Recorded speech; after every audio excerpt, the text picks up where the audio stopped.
One day I was sitting in my cell meditating, doing the I love you practice. He barges into my cell, slaps me as hard as he can, just storms right across. No words spoken, just slaps me as hard as he can across the face. I get down into a meditative type of pose and I put my hands up and I say, I don't want to fight. The next thing, he's jumping down on top of me, choking me out, his hands around my throat, and I black out.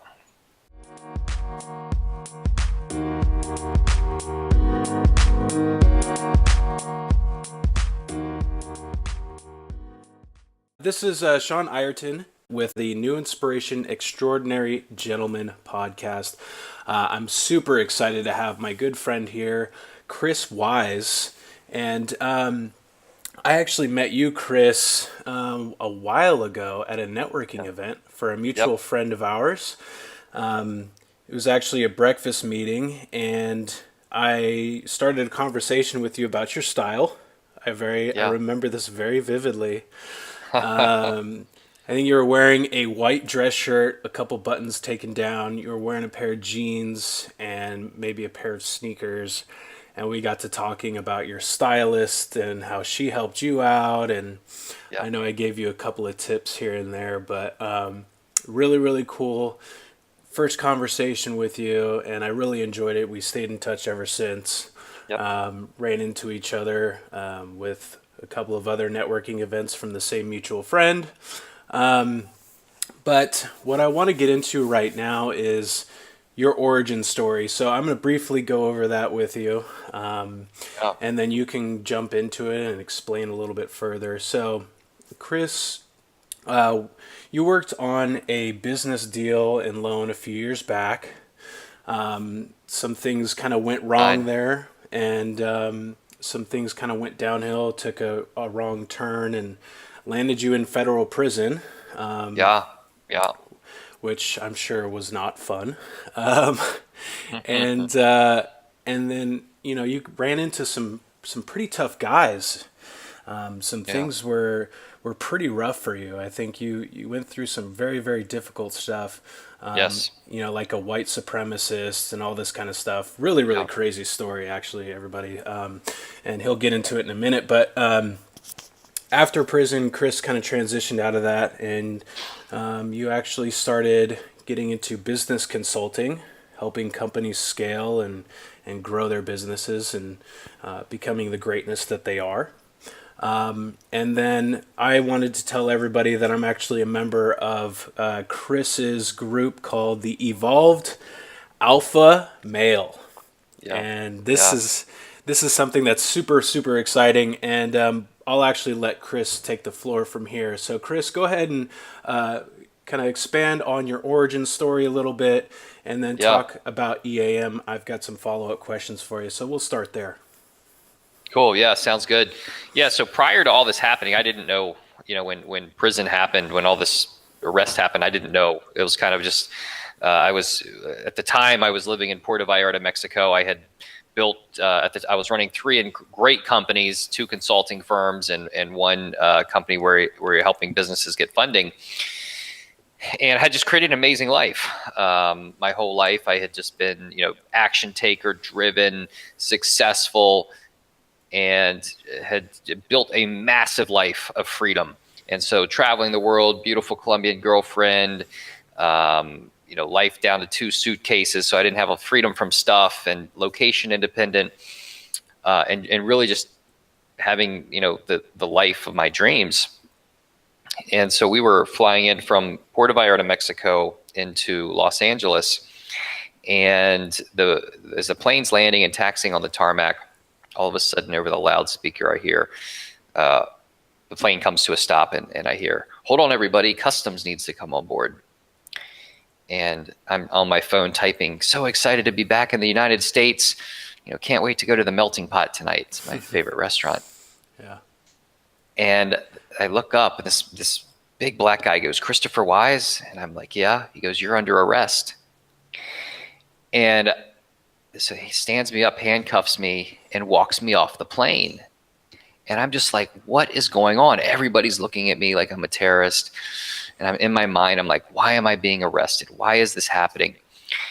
And so this opened up this whole journey of me in this whole prison experience. And so kind of to make a long story, just kind of give you the hyper version of it.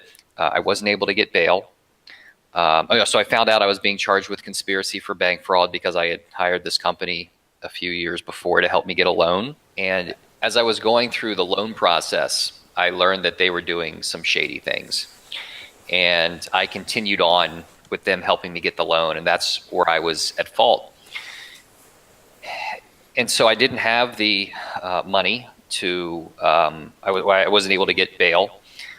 So I was stuck in prison because I'd been traveling internationally and didn't have any ties in Los Angeles. And I didn't have the $100,000 to hire a real attorney to fight the case. And so I found myself stuck in prison. And the first night that I was in there, it's like I knew that what was going to be the catalyst for freedom that I had been waiting for, that I actually couldn't get access to on my own.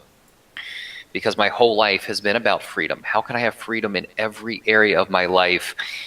And as I went through this whole 19-month journey in prison, when I realized that the thing that I wasn't free from, that I actually got free from through this whole journey, was really freedom from the identity that had been created from all this success and accomplishment and who I thought I was. And so I had bought into this whole philosophy that I had created an amazing life. I controlled my thinking. I was in control of my emotions, so I could be in control of my actions, following a plan to create the life of my dreams. And I had created an amazing life.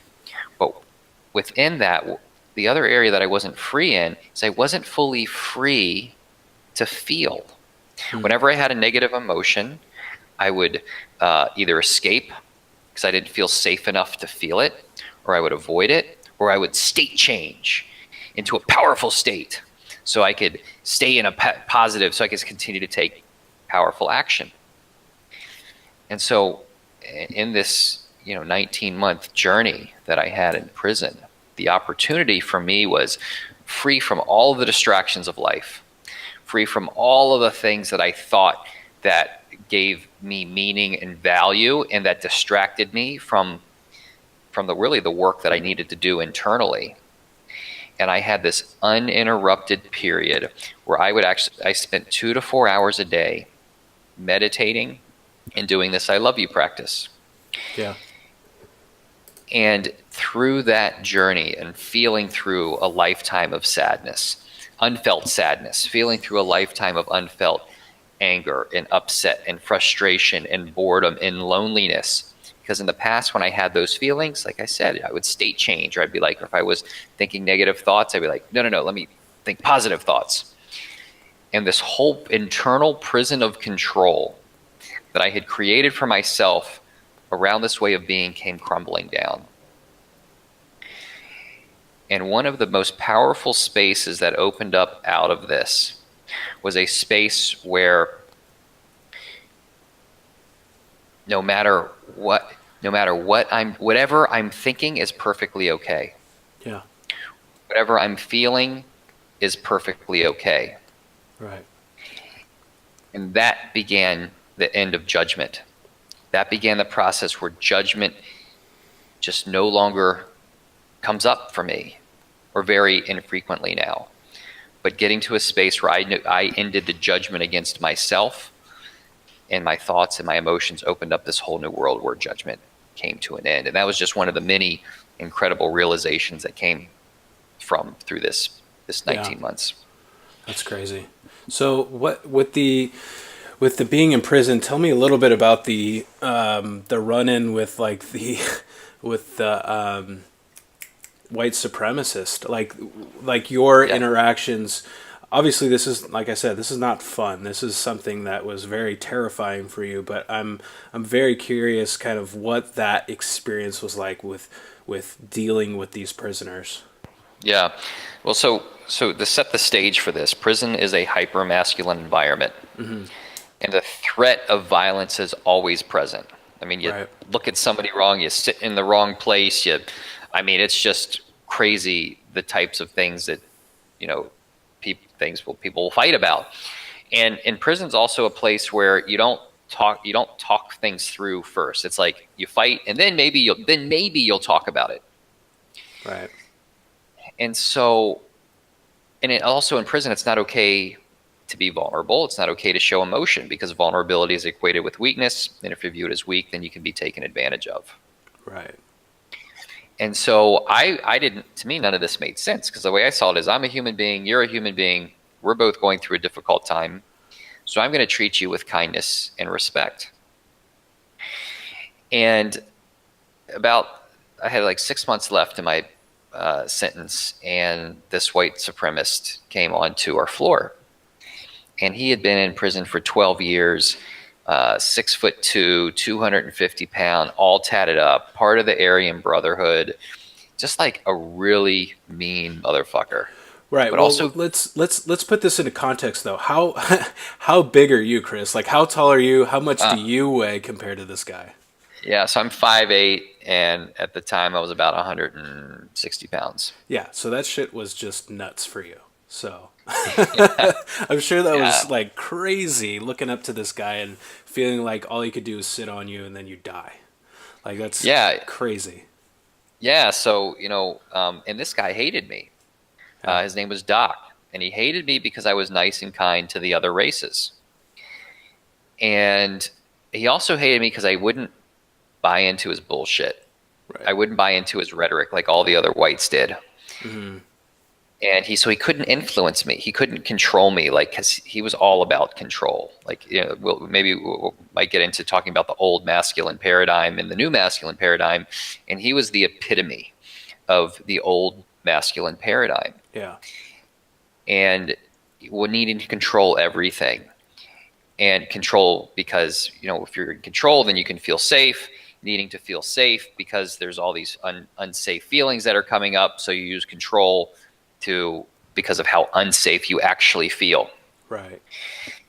And so one day I was sitting in my cell meditating, doing the I love you practice. He barges into my cell, slaps me as hard as he can, just storms right across, no words spoken, just slaps me as hard as he can across the face.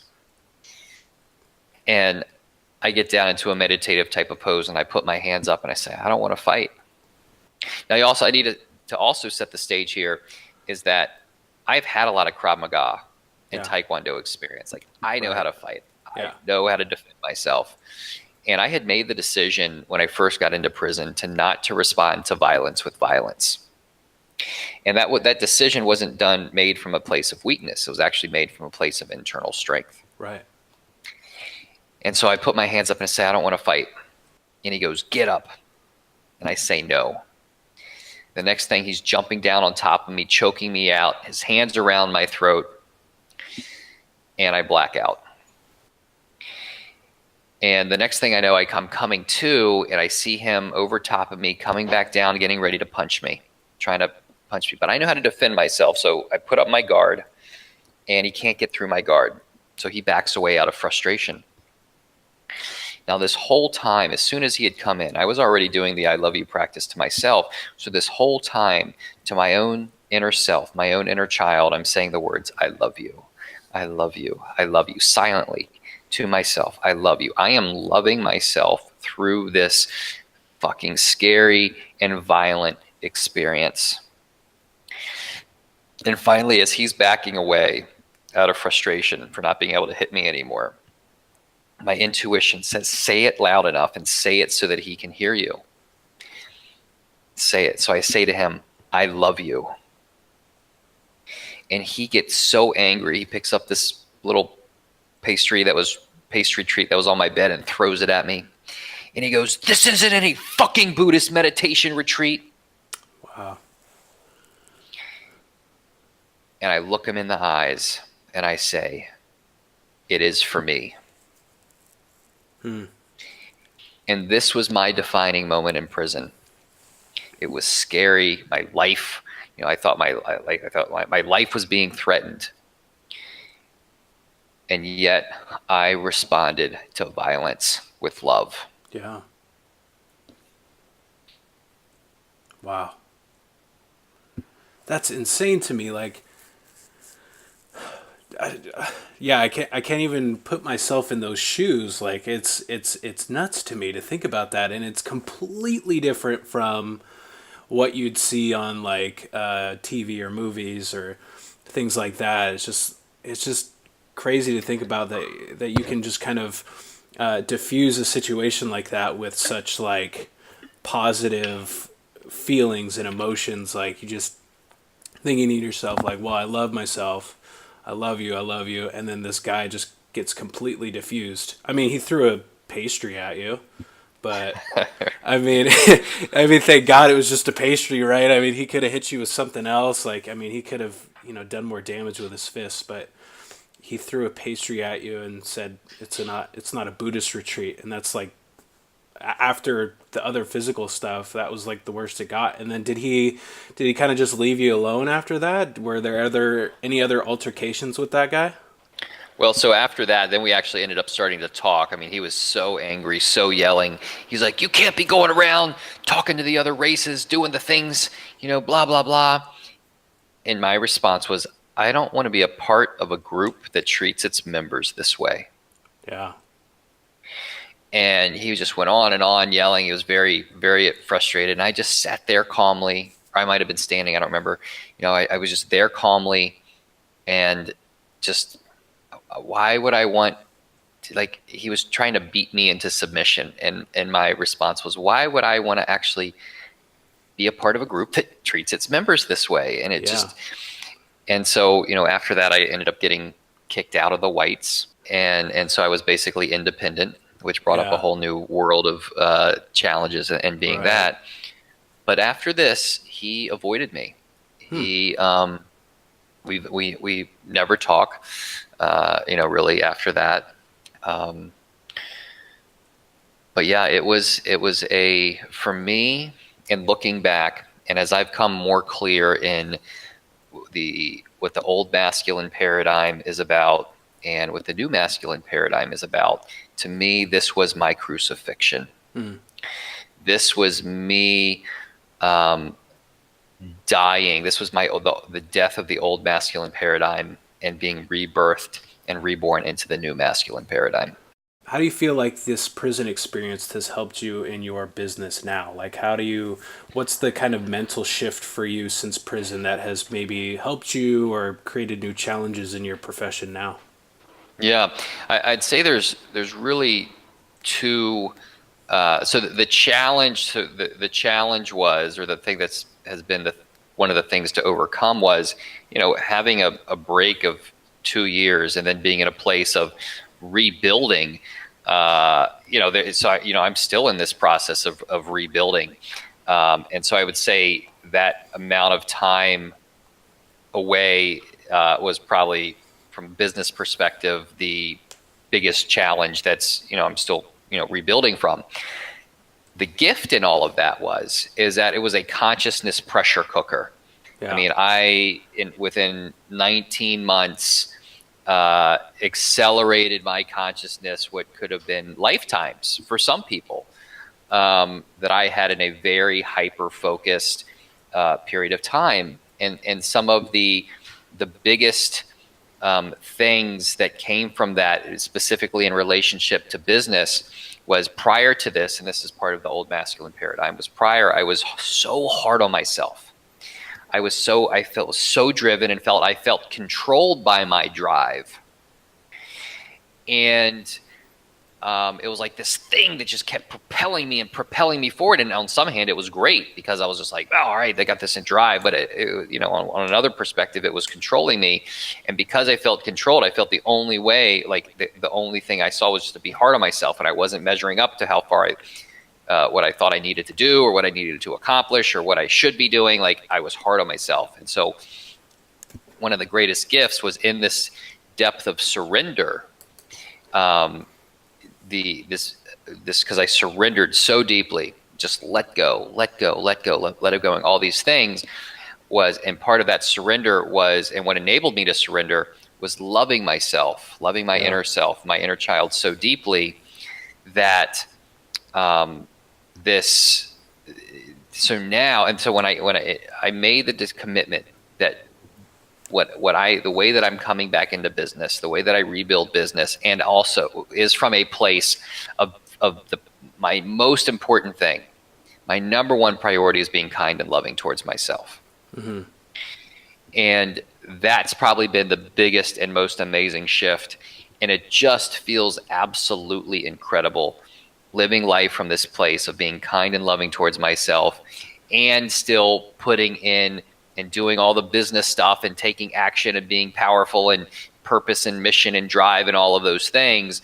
But now, as opposed to being from a place of being hard on myself, from a place of being kind and loving towards myself. And this is in the work that I'm doing with Wise Profits, which is my other company, which is the consulting firm, which I had actually has started 5 years ago. So in the work that I do with helping companies scale and grow, I have the leaders in the companies. Like, how do you grow a company starting from a place of self-love, from being kind and loving towards yourself? Right. And then that also then ties into the work with the Evolved Alpha. Yeah. Well, that's awesome. I know for a testimonial for the listeners here, Chris's practice of self-love and telling yourself I love you is an incredible experience. I've tried it out for myself a few times, and it's something that really grounds you. It gets you into this place of serenity. Like you feel really amazing and incredible by doing this practice. And it sounds a little bit hokey. It sounds like, self-talk, whatever. But it has some of that element to it. But for the most part, it's kind of like a meditational thing where you're taking a few moments and you're calming yourself with deep breaths, and you're just taking a moment for yourself. But you're also not just doing that. You're not getting the physiology not just the physiology element to it, but you're also getting that psychological factor of the self-talk, of the self-positive affirmation of I love you. Saying it from that third person perspective and saying like, yeah, I love you, as if you're talking to somebody else, but you're saying it to yourself. Like, you really feel like you're starting to love who you are. It's becoming a habitual practice of giving yourself the permission to love yourself and be open with yourself and just be a happier person. So it's a really great practice. So what Chris has kind of figured out in one of the worst situations that you could possibly be in, aside from death, this is a very difficult experience, and he really pulled himself up out of it just from this simple practice of saying I love you, putting his hand on his heart and taking those few moments to really do this for himself. So Chris, it's awesome, dude. Thank you.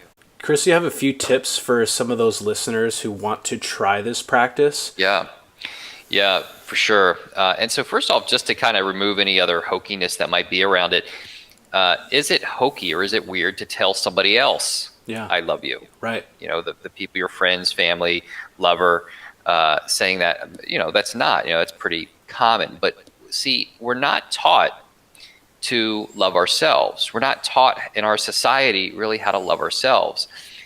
And in reality, only you can love you in all the unique ways that you actually desire, deserve, and need to be loved. When you're feeling scared, this was one of the practices that I did in prison, I would say to the one who's feeling scared, I love you. To the one who's feeling afraid, I love you. To the one who's feeling sad, I love you. See, I needed to love that scared part of myself.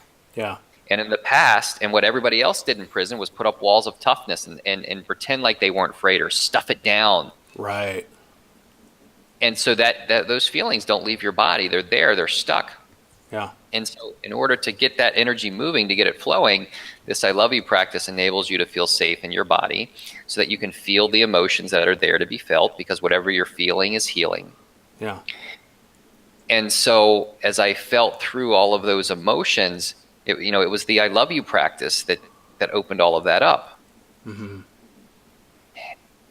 And so some practical tips around this is, one, it's important to say the words I love you and not I love me or I love myself. And the reason that is because if you were to say, I love me or I love myself, that might feel weird. Yeah. And it's because that you're loving who you think you are. You're loving your ego. You're loving your Right. identity. Right. Most people have a pretty healthy ego or identity. So sometimes when I'm telling this to people, like, oh, I already love myself. And I'm like, no, that's you love who you think you Yeah. are. Yeah. And Yeah. of course, that's great. I mean, it's great to have a healthy ego and a healthy identity. But what the part of ourselves that we're loving when we say, I love you, is the part that's underneath that. It's our innocence. It's our inner child. It's the part that lies underneath our ego, the one that's scared, the fact that it's who the ego and our identity is actually protecting inside. And so it's important. You can also think of it like there's the parent version of yourself loving your inner child version of yourself. Yeah.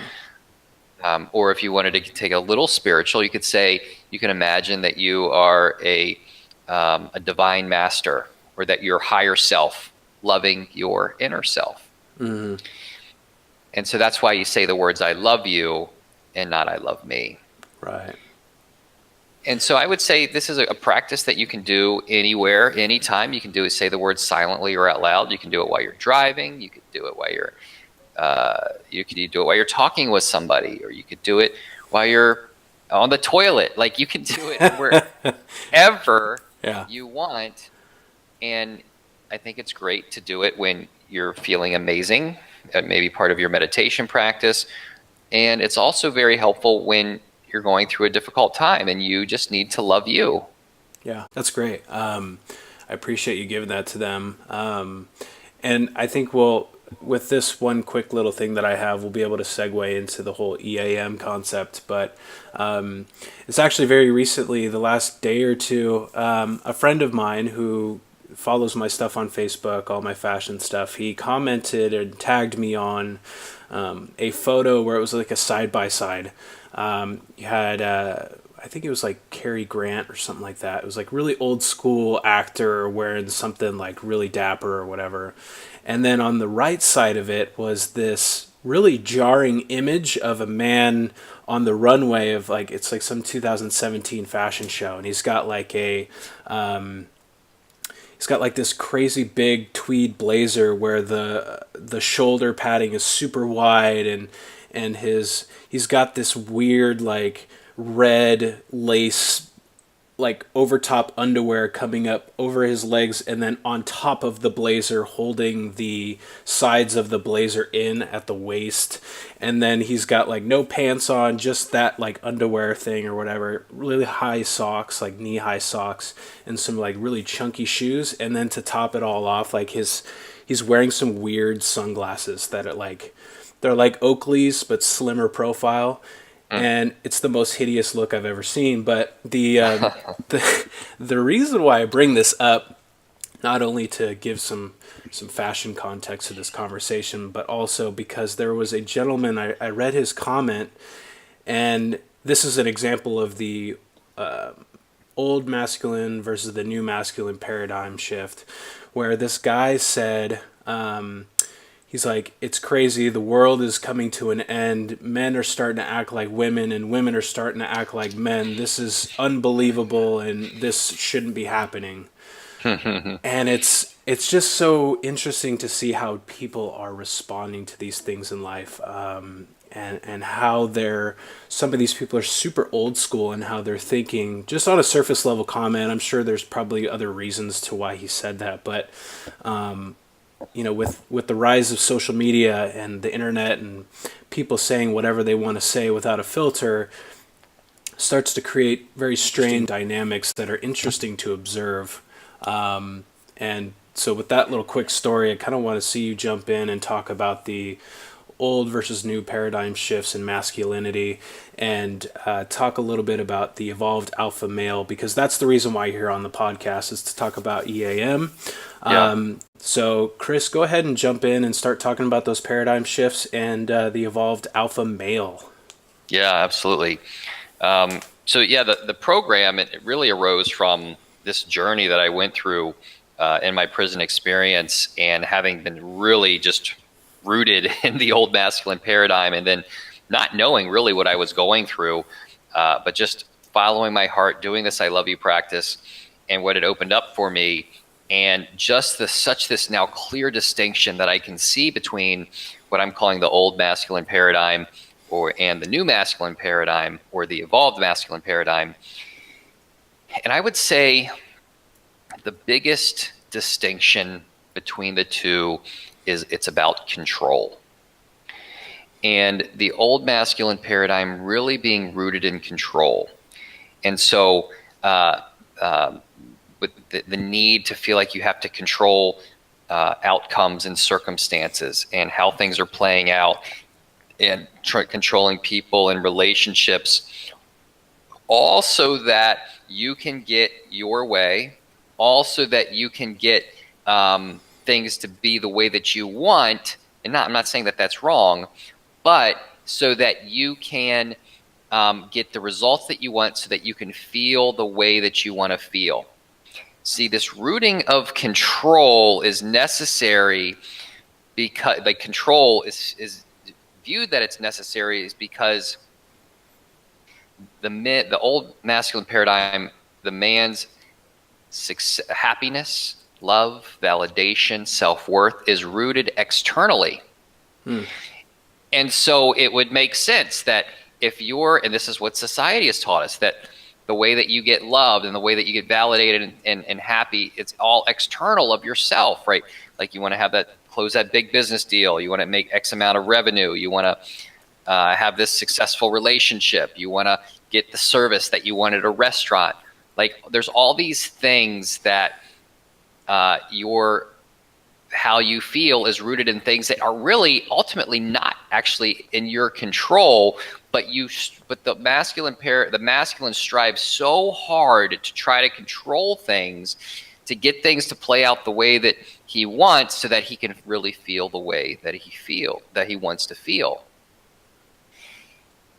And so the shift, the new masculine paradigm, the old masculine paradigm being rooted in control, the new masculine paradigm is rooted in surrender. Yeah. And I know for many men, and this was very scary for me, is like, fuck surrender. Like, surrender? Yeah. Like, no, like, that's like equated to death. And yes, there is a level of death. That this journey of from the old masculine paradigm to the new masculine paradigm is fucking scary. Like, you want to talk about, so there's this whole idea of fearless, and to me, this is the whole fearless concept is part of the old masculine paradigm of saying, I'm not afraid, and that there's no fear, and I'm going to barrel through it. I'm going to, just like, I'm fearless, right? Yeah. And I see that as bullshit. Right. Because it's not that you're fearless. There's an avoidance of feeling fear. There's an escape of feeling fear. There's a denial, or even when fear is present, it's still moving forward, but in a very harsh way. And in the reality, and so that fear is just not being felt. It's still there. Like, it's present, but it's saying, oh, I'm fearless. The reality is, and in the new masculine paradigm, when you get to the place where you feel safe, and this is what when I was in prison, like, I felt so much fear. And I love myself so deeply that I ended up making friends with fear. I made friends with fear. And that when I felt fear, when fear was coming up, I just felt it. And so now when fear comes up, I feel it and I take action anyway. Right. And so this being rooted, the new masculine paradigm being rooted in surrender, this transition, it is scary. And part of that, the doorway to all of this, what opens up this whole transition from being rooted in control to being rooted in surrender, is the first step is no longer seeing vulnerability as a source of weakness. Men who see vulnerability as a source of weakness is the biggest thing that's holding you back from everything that you truly desire. Yeah. And when a man can step into a place where he can see vulnerability as a source of strength and embrace vulnerability, then all of these doors, all of the doors, the whole pathway to the new masculine paradigm opens up. Yeah. Yeah, and that's interesting because there's so many parallels of your concept, your thoughts on the paradigms, the parallel between that and Lewis Howe's Masks of Masculinity book. It's so interesting to see how your idea of it is a little bit different from his, but it's really the same concept. It's the same ideology. And then for the listeners who are not familiar with this book, Lewis Howe's famous podcaster right now wrote a book called The Masks of Masculinity, and he talks about the stoic mask, the athletic mask, all these different masks that men wear in order to be confident, in order to be the person that they feel they want to be, right? It's kind of like what Chris talked about before of I love you versus I love myself. It's loving your ego or understanding your ego and being comfortable with your ego instead of being comfortable with who you truly are. And what Lewis talks about in the book is unmasking these concepts of masculinity that you have. Different people have different masks. There's the comedian mask, the athletic mask, and the stoic mask, and all those different things. But to bring it back around to Chris's concept, it's really about understanding who you are, being true to yourself, and having the vulnerability to really love yourself first of all, but also to have the vulnerability to accept criticism, to be able to surrender to those around you, surrender to your own thoughts and ideas, and surrender to the best version of yourself, basically. So I just wanted to acknowledge that kind of parallel there. Yeah. Yeah, when I say surrender, what I mean by surrender is surrendering into exactly what is. Yeah. Because so often there's a fight against what is. Because the fight against what is, because it may not be what we actually want. Yeah. And so when we can surrender into what is, then that puts us into the most conscious place to interact with what is, to create what it is that we want, or to deal with what is in the highest conscious way. So I'll kind of give you some more of the distinctions here in the old masculine paradigm. So rooted in control, seeing vulnerability as weakness, being hard on oneself. So the old masculine paradigm, there's no, it's just you're constantly beating yourself up, tough internal self-talk, keep pushing yourself so hard. And in the new masculine paradigm, you treat that little boy inside of you with kindness and love. Because our inner selves, all that we really want, our inner child, is to be loved and acknowledged. Yeah. And when we begin to put attention towards that part of ourselves, we awaken a new aspect of ourselves. It gives us access to a whole new dimension of self that then enables us to create a world from an entirely new place. How did you kind of figure out these differences in the paradigm shifts? Like, were you just kind of simply observing over time? Did you make it a point to say, like, let me figure out masculinity? Like, how did you kind of like come to this realization that there's such a big fundamental shift between this old version of masculinity and this new version? Yeah, so I had done, prior to my prison experience, I had done a lot of personal development work. I had done a lot of spiritual work, and part of that spiritual work was understanding distinctions between the masculine and the feminine. And so there'd been some great books I had read, there'd been some great workshops that I'd done, but I had never seen what I'm actually talking about presented in any of these things. I had just gotten distinctions on the masculine and feminine level. And so then as I was going through my journey through prison and really just following my intuition, and surrendering and letting go, and then coming out of prison, and really being in this surrendered state and just being like, okay, all right, now I'm surrendered. All right, universe, bring me everything that I desire. And 9 months later, like, not much had changed. And I'm like, what the fuck? Like, Yeah. what, and then I realized, I had never lived life that way of with just being open to receive. And I was like, you know what? It's still, there's still action. I still got to take action. Right. 2016, 2017 was really bringing back in the masculine, because I'd so deeply surrendered into more of a feminine energy of surrender. And then now bringing back in the masculine, bringing back in purpose, bringing back in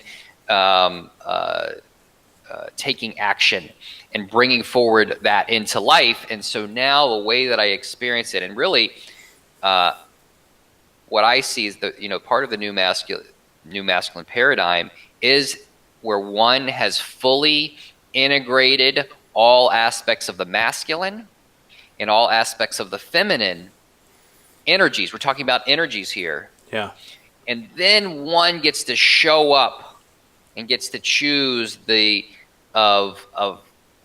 you have full access to all these different energies. You could go fucking hard, and you can step into your masculine, and you can be purposeful, and you make shit happen, and you can do whatever it's got to be done in the moment. And then you can also step back into a space of surrender and to completely let go and to open up and to be okay with exactly what is. Right. And when you have access to both of those energies in the moment simultaneously, that is the most powerful place to create life from. Yeah. Because you can have a purpose, you can have an intention, you can have a goal, and you can take powerful action into stepping into it. But you're also stepping into it from this place of really realizing that you're not actually in control. And when I say that, I know that a lot of people, that might be hard to believe. Yeah. But the reality is anything could happen in any moment. I was on a plane, and then I find myself in prison for 19 months. I was not in control of that, and there wasn't really anything I could do. I tried everything I could to be out of that. Like, I realized really how much out of control I was, even though I thought I was in control. Like, you don't know, anything could happen. Like, there's that could set you off course and throw you off from where you're headed. And so often we get frustrated when those things are happening, or then we try to control more, or we get angry, we get frustrated, sad, whatever the emotion is, when things aren't going the way that we want. But when you can come at it creating your life from a place of, I am completely surrendered to whatever the outcome is. I'm still setting my course. I'm still heading in the direction of my highest desires, and I'm going to take the necessary actions. I'm going to move forward. There's this powerful energy of both sides of the equation that just open up the greatest results from coming forward from whatever you're doing. And not only the greatest results can come forward, because then when things don't, because very rarely have I ever set a plan and created something where it actually played out exactly, right. A business or anything where it's actually played out exactly the way I want. And so when you can come to it from a place of, this isn't working out the way that I had planned or wanted to, now what can I choose? How can I re-navigate or readjust or reassociate, where you don't feel any resistance or upset to whatever is? Or if you do, and it's okay if you do, but you can be like, to the one who feels frustrated, angry, upset, I love you. And you can just love yourself so deeply. And then you take that next action. You're taking action from a much higher place than if you're like, it's not fucking working out the way I want. Let me go do this. Yeah. No. Let me be hard on myself. No, let me do this. Like, if you can feel the energy in that, yeah, it makes such a powerful choice, a powerful vibration in how things are actually playing out in your life. And it feels so much better inside. Like, could you imagine creating the life of your greatest desires from a place that actually feels good, where you're kind and loving towards yourself? Yeah. That's what's accessible. That's what the new masculine paradigm, that's what the evolved alpha male paradigm is all about. Right.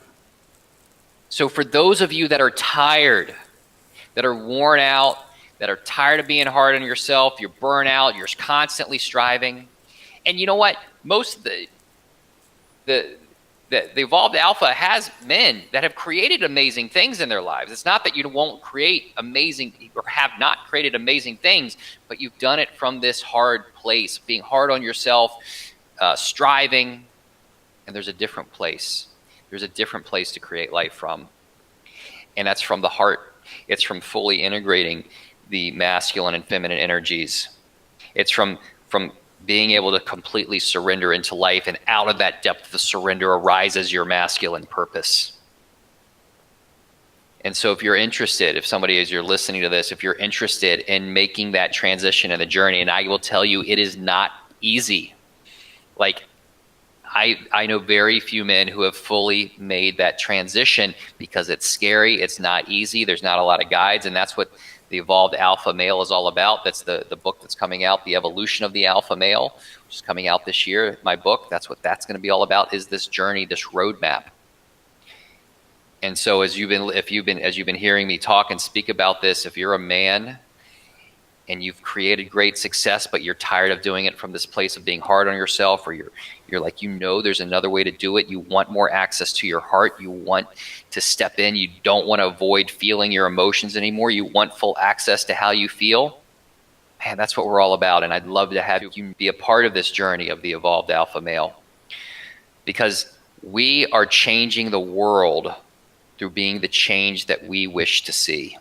And the Evolved Alpha Male is more than just a personal journey for a man. And that's, of course, that's like on an individual basis. That's like fucking incredible to be able to shift into this new masculine paradigm. But as a community, as a group, as a tribe, we are making a difference on this planet. And if you're a man that's interested in being part of a cause and being part of a movement and being part of something that's bigger than yourself, and doing it as you're doing your own internal work, where you're supported and loved by other men, other powerful, successful men who are here to also do something, then you can be a part of a tribe where we're actually making a huge and massive impact on this planet. And I invite you, if this is resonating with you, I invite you to be a part of that journey with me, with Sean, with us in the Evolved Alpha Male. Yeah. That's why we got Chris on the show here to talk about that, and to describe the experience is like, it's just like a webcam call. You get on the phone with a few guys, and we're just sitting around talking about stuff that we're dealing with, some problems that are coming up, some issues that we need help resolving, and just talking things out, man to man. And you're getting a lot of other guys in the group who are sharing their experiences with you, and you guys are all relating about things that we're all going through together at the same time. And likely there is issues that everyone's going through. So more often than not, your issue is not unique to you. I think there's things that happen between men who it's very common, and it's not something to be fearful of. And even if it is fearful, it's a safe space. It's an open place where we can talk about these things without fear of it being shared with people that we don't want it to be shared with. But ultimately what it does, it helps you be vulnerable so that you can start to transition this outside of EAM. So you can start sharing with other people like how you feel and who you are, and really helping you grow as an individual. So that's what EAM, Evolved Alpha Male, is all about. Real quick, Chris, I know we're running a little bit low on time here. Can you tell listeners how to get access to this, or how to get started with it if it's something they're interested in? And then after that, I've got one question for you to close up. Yeah, absolutely. So we are actually in a pre-launch phase right now. As of today is February 13th, 2018. And so if you're interested, I'm just going to give you my email directly. You can email me, and that is chris@chriswise.com. Just email me and say, hey, you heard me on Sean's podcast and you're interested in learning more about the Evolved Alpha Male. And then I'm happy to share more with you. Cool. And that was chris@chriswise.com. reach out to him. And like you said, name drop me, Sean Ireton, the Extraordinary Gentleman podcast. And then he'll describe to you what everything's all about, how to get started, and what things will look like for you. So to close up, I have one question for you, Chris, and that's about your style. So Yeah. and your image. So when you think about your image and your style, what story is it telling to the world right now? Yeah, it's a great question. And to me, what I want to project, what my desire is to project, is one of power, is one of being put together, is one of confidence, is one of I feel amazing about me, and I'm showing up through the reflection of the clothes that I'm wearing in this way. And there's still always another level or edge for me in taking into my style. And that's why I find, like, Sean, what you are doing is so valuable for men, is because you have the knowledge and the insight and the eye because it's hard for a man. It's been hard for me, and I haven't done it myself. Like, I wasn't taught by my dad on how to dress well. I mean, I was taught how to, like, not look sloppy, but I wasn't taught style. Right. And there's a level to, how you dress and how you show up in the world. It matters. Yeah. It makes a big difference. It makes a big difference in business meetings. It makes a huge difference with women. And so all the little details and all the stuff, man, it's been, I read some books in my early 20s, but I'll tell you, the things that have made the biggest difference is the stylists that I've worked with. And Sean, you got style down, and you know how to make it happen. So thank you for what you're doing with men, and thank you for your mission. Thank you for having me on your podcast. Yeah, absolutely. Of course. It's a pleasure having you as well. I want to acknowledge you for things that you've been doing, for starting this Evolved Alpha Male group and getting people in and getting them on board. It can sound like it's a cult, but it's not. I can guarantee you, Chris is not going to make you drink any Kool-Aid or anything like that. This is a safe place where guys can talk about their issues without dire consequence. But like I said, I want to acknowledge you for the work that you're doing. I think what you're doing is super valuable in helping businesses scale and grow and become profitable.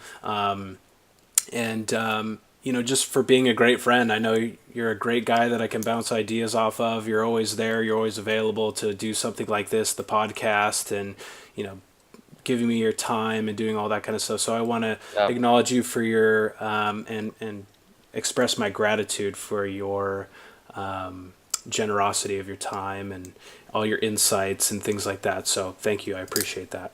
Yeah. Thank you, Sean. Thank you. Cool. Chris, go ahead and give the people your social media outlets so they can go and follow you and get some more information. Yeah, so a great place is on Instagram. It's ChrisWise24. It's my Instagram handle. That's a great place to connect. And then that will give you access to all the other social media aspects. But ChrisWise24 on Instagram. And you can also just direct message me on there if you're interested in learning more about the Evolved Alpha. Cool. Awesome. Thank you so much, Chris. I appreciate you coming on to the Extraordinary Gentleman podcast.